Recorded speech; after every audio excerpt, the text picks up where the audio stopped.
औज़ुबिल्लाहिमिनश्शैतानिर्रजीम बिस्मिल्लाहिर्रहमानिर्रहीम। मोहतरम ख़वातीन व हज़रात, डॉक्टर आसिफ इज़हार मेडिसिन नॉलेज के हवाले से एक बार फिर आपके साथ। ख़वातीन व हज़रात, एक बहुत कॉमन प्रॉब्लम होती है कॉन्स्टिपेशन की, जो बहुत से लोगों को होती है, और लोगों का अक्सर ये पूछना होता है कि कॉन्स्टिपेशन के लिए या कब्ज़ के लिए जो है तो इंतहाई मुफीद दवाई कोई, या ऐसी दवाई जिसका कोई नुकसान ना हो और जो ज़्यादा अरसे के लिए जिसका इस्तेमाल किया जा सके, ऐसी कौन सी दवाइयाँ होती हैं। आज मैं आपसे सोडियम पिकोसल्फेट के हवाले से बात करने लगा हूं, जो कि एक लैक्सेटिव दवाई है, यानी कब्ज़ कुशा दवाई है। इसका इस्तेमाल कब्ज़ के लिए होता है। इस हवाले से बात करते हैं कि उसका मैकेनिज्म ऑफ एक्शन क्या है, किन लोगों को वो इस्तेमाल करनी चाहिए, किन लोगों को नहीं इस्तेमाल करनी चाहिए, और अगर ज़्यादा अरसा उसका इस्तेमाल किया जाए तो उसके कोई पॉसिबल बड़े साइड इफ़ेक्ट्स तो नहीं है। ख़वातीन हज़रात, सोडियम पिकोसल्फेट जो है वो एक लोकली एक्टिंग लैक्सेटिव है, यानी जब आप इसका इस्तेमाल करते हैं, ये आपकी आंतों में से गुजर के जब बड़ी आंत में जाता है, वहाँ का जो बैक्टीरिया है ये इस पे असरअंदाज होता है और इसको एक्टिव फॉर्म में कन्वर्ट करता है, और जब ये एक्टिव फॉर्म में आता है तो ट्राई मीथेन की फॉर्म में ये चला जाता है। जब ये एक्टिवेट हो जाता है तो जो इंटेस्टाइन के इंटरनल सेल्स हैं, यानी जो अंदरूनी खुलिये हैं, वहाँ पे जाके ये एक्ट करता है और वहाँ पे जाके जो वाटर की रीअब्जॉर्प्शन होती है उसको रोकता है, और जो इलेक्ट्रोलाइट्स की रीअब्जॉर्प्शन होती है उसको रोकता है। और इस वजह से जो है तो वाटर का कंटेंट जो है, यानी पानी का कंटेंट जो है, वो कोलन में और रेक्टम में वो ज़्यादा हो जाता है। इस हवाले से जो है तो जो स्टूल फॉर्मेशन है, यानी जो पखाना बनता है, वो ज़्यादा बनता है,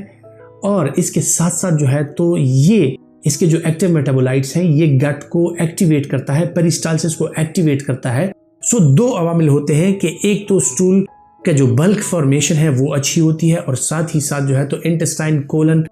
और खुसूसन रेक्टम की जो एक्टिविटी है वो बढ़ जाती है, और इस हवाले से जो है तो सॉफ्ट स्टूल जो है बंदा पास कर लेता है आराम के साथ, और आपको कब्ज़ की जो सख्त तरीन शिकायत होती हैं वो नहीं होती। आगे बात करते हैं कि क्या ज़्यादा अरसे तक इसका इस्तेमाल किया जा सकता है। जी बिल्कुल, जिन लोगों को दायमी कब्ज़ है वो काफ़ी अरसे तक सोडियम पिकोसल्फेट का इस्तेमाल कर सकते हैं, और ये काफ़ी सेफ़ है। इसको कितनी मिकदार में लेना चाहिए, इसकी मिकदार जो है वो आप उसका तयन कर सकते हैं कि दिन में 3 मरतबा या 2 मरतबा या 1 मरतबा रात को, जिसके साथ आपका पेट एतदाल के साथ रहे और आपको स्टूल पास करने में मुश्किलात का सामना ना हो, यानी आपका वेल फॉर्म्ड और सॉफ्ट स्टूल पास हो, जिसके साथ साथ आपको शिकायत ना हो। उस हवाले से जो है तो आप दिन में 1, 2 या 3 मरतबा इसका इस्तेमाल कर सकते हैं। इसका इस्तेमाल करने वाले लोगों को कुछ साइड इफ़ेक्ट्स भी होते हैं पॉसिबली, कि इसका इस्तेमाल जो लोग करते हैं उनको डायरिया हो सकता है। अगर ज़्यादा मिकदार में इसका इस्तेमाल किया जाए तो पेट ज़्यादा नरम हो सकता है, और चूंकि ये पेरिस्टालसिस को प्रोवोक करता है, इसके साथ पेरिस्टालसिस स्टार्ट होती है, तो इसके साथ एब्डोमिनल क्रैम्प्स भी, यानी पेट का दर्द कुछ लोगों को महसूस हो सकता है। इसके साथ साथ जो बड़े साइड इफ़ेक्ट्स हैं वो ये हैं, जिस तरह मैंने जिक्र किया कि इसका मैकेनिज्म ऑफ एक्शन ऐसे है कि ये जो गट है, यानी रेक्टम और कोलन में जो पानी की रीअब्जॉर्प्शन है उनको रोकता है। तो जब उसको रोकता है, उसके साथ साथ जो इलेक्ट्रोलाइट्स का एक मूवमेंट होती है इंटेस्टाइनल सेल्स के अंदर और उनके बाहर, वो थोड़ी सी डिरेंज हो सकती है। अगर ज़्यादा मिकदार में इसका इस्तेमाल किया जाए, ज़्यादा अरसे के लिए इसका इस्तेमाल किया जाए, इसके साथ कभी कभी क्रॉनिक डायरिया, यानी ना कंट्रोल होने वाला डायरिया, और ज़्यादा डायरिया के साथ या ज़्यादा स्टूल पास हो जाए उसके साथ आपको डिहाइड्रेशन और इलेक्ट्रोलाइट इम्बैलेंस भी हो सकता है। इसका इस्तेमाल जब भी आप करें वो अपने डॉक्टर के मशवरे से करें। अगर आपको खुदा न खास्ता इस तरह की कोई शिकायत होती हैं और आपने 1-2 दफ़ा या कुछ अरसे के लिए इसका इस्तेमाल किया, और फिर इसके इस्तेमाल के बाद भी अगर आपका पेट एतदाल के साथ नहीं है, तो आप अपने डॉक्टर से ज़रूर मशवरा कर लें। जिस तरह मैंने जिक्र किया कि एब्डोमिनल क्रैम्प्स और इलेक्ट्रोलाइट इम्बैलेंस, इसके साथ साथ जो इसके बड़े साइड इफ़ेक्ट्स हैं उसमें यह है कि कुछ लोग अगर सोडियम पिकोसल्फेट के कंटेंट्स हैं, अगर उनको हाइपर सेंसिटिव हो तो उनको हाइपर सेंसिटिविटी रिएक्शन हो सकता है। कुछ लोगों को इसके साथ एंजियोएडिमा, यानी होंठों का सूज जाना, आंखों का सूज जाना, चेहरे पे सूजन आ जाना,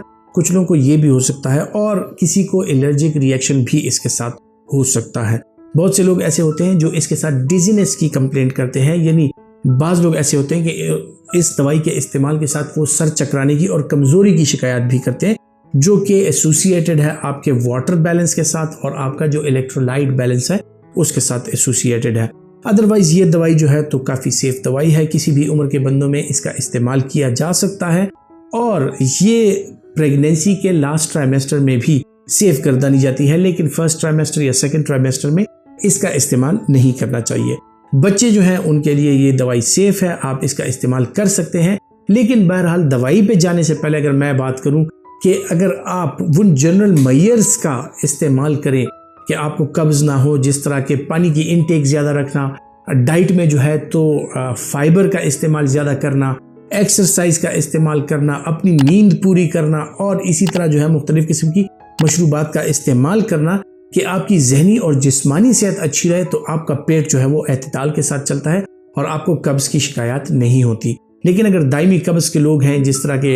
हाइपोथायराइडिज्म का शिकार जो लोग हैं, उनको बहरहाल दवाइयों की ज़रूरत पड़ती है, या जो एल्डरली हैं या जो कैल्शियम चैनल ब्लॉकर्स का इस्तेमाल कर रहे हैं ब्लड प्रेशर के लिए, उनमें अक्सर औक़ात दवाई की ज़रूरत पड़ती है। सो वो लोग सेफली इस दवाई का इस्तेमाल कर सकते हैं। अब बात करते हैं कि सोडियम पिकोसल्फेट या जो लैक्सेटिव है, इसका असर किन दवाइयों के साथ कम होता है या किन दवाइयों का असर इसके साथ कम होता है, यानी इनके पॉसिबल इंटरेक्शंस जो हैं। ख़वातीन हज़रात, जो लोग भी एंटीबायोटिक्स ले रहे होते हैं उनमें अक्सर औक़ात जो है तो सोडियम पिकोसल्फेट की यूज़ के साथ अगर आपका पेट नरम है, सो वाटर और इलेक्ट्रोलाइट इम्बैलेंस और जो डिफ्यूजन का प्रोसेस सेल्स के अंदर हो रहा होता है, उसमें जो बिगाड़ आता है, उसकी वजह से एंटीबायोटिक्स का जो एब्जॉर्प्शन है उसके कम होने का अंदेशा होता है। सो जब भी आप एंटीबायोटिक्स का इस्तेमाल कर रहे होते हैं ऐसे लोगों में, या एंटी ट्यूबरकुलस ड्रग्स का वो इस्तेमाल कर रहे हैं ऐसे लोगों में, जो सोडियम पिकोसल्फेट है या लैक्सेटिव ड्रग्स हैं, उनके इस्तेमाल में एहतियात बरतनी चाहिए।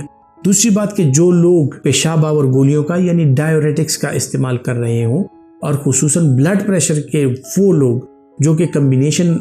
की दवाइयाँ इस्तेमाल कर रहे हों, उनकी दवाइयों में थायज़ाइड डायरेटिक्स या ड्यूब डायरेटिक्स या इस तरह की और डायरेटिक्स पाई जाती हैं, वो सोडियम पिकोसल्फेट या लैक्सेटिव्स का इस्तेमाल करते हुए खुसूसन एहतियात करें, क्योंकि एक तो उनका यूरिन आउटपुट ज़्यादा होता है। अगर स्टूल आउटपुट ज़्यादा हो जाए और स्टूल में भी उनका वाटर लॉस हो जाए तो उनको सीवियर किस्म की डिहाइड्रेशन, सीवियर किस्म के इलेक्ट्रोलाइट इम्बैलेंस और सीवियर किस्म की डिजीनेस का खतरा रहता है। ख़वातीन हज़रात, तो उम्मीद करता हूँ कि दवाइयों के बारे में जो मालूमात हम आप तक पहुँचाते हैं वो आपके लिए फ़ायदेमंद साबित हो रही होंगी, और यही मालूमात जो है हम चाहते हैं कि आप अपने जानने वाले अपने दोस्तों तक भी पहुँचाएँ,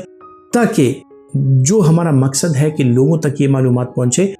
वो भी हासिल होता रहे और जो लोग हैं उनको भी ये नॉलेज मिलता रहे। अपना बहुत सा ख्याल रखिएगा। अल्लाह हाफ़िज़।